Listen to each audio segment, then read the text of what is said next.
তাই এদের কিন্তু আমরা আইনের আওতায় অলরেডি 5 জন, গত রাত্রে একজন ধরা হয়েছে, এর আগেও 2 জনকে হাতিয়ার সহ র্যাব ধরছে, 2 জনকে মেট্রোপলিটন পুলিশ ধরছে, আরো একজনকে রাত্রে মেট্রোপলিটন পুলিশ ধরছে, এবং ডিবি টিমগুলি বিভিন্ন জায়গায় কর্মরত আছে, এবং অন্যান্য যারা আছে সবাই যেন আইনের আওতায় নিয়ে সবাই যে আইনের আওতায় এই ঘটনাটা খুবই দুঃখজনক। একটা জিনিস হলো আপনাদের সবাই আমাদের মানে চিন্তা করা যায়, আমরা খুব অসুস্থ হই কোনো কিছু একটা, এই অসহিষ্ণুতাটা আমাদের সবারই কিন্তু একটু কমায় আনবে। এটা কিন্তু এই নীতি নির্ধারণ আমাদের সবারই দায়িত্ব।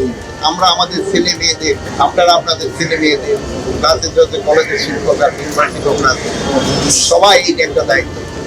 স্কুলের শিক্ষকরা ডাক্তাররা, সমাজের আমার মনে সব শ্রেণী এটার সাথে সবাই সহযোগিতা করে এই অসহিষ্ণুতা কমায়।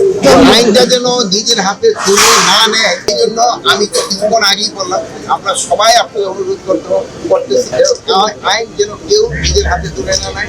কোনো ঘটনা ঘটবে এটা যেন আইন শৃঙ্খলা বাহিনীর কাছে জানো, এবং আইন শৃঙ্খলা বাহিনী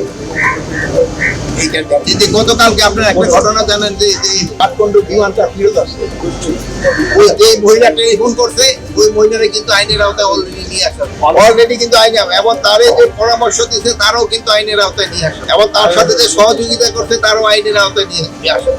আপনি যদি ধরেন যে চাঁদপুরের একটা ঘটনা, ওটাও কিন্তু যে ঘটাইছে তারে কিন্তু সাথে সাথে কিন্তু আইনের আওতায় নিয়ে আসা। এই যে লিপ্ততা, এটা আমি বলবো না, অনেক সময় দিয়ে জায়গা হয়তো একটু ডিলে হতে পারে, এটা হয়তো হইতে পারে, কিন্তু এই সময় আমরা কিন্তু সাথে সাথে অ্যাকশন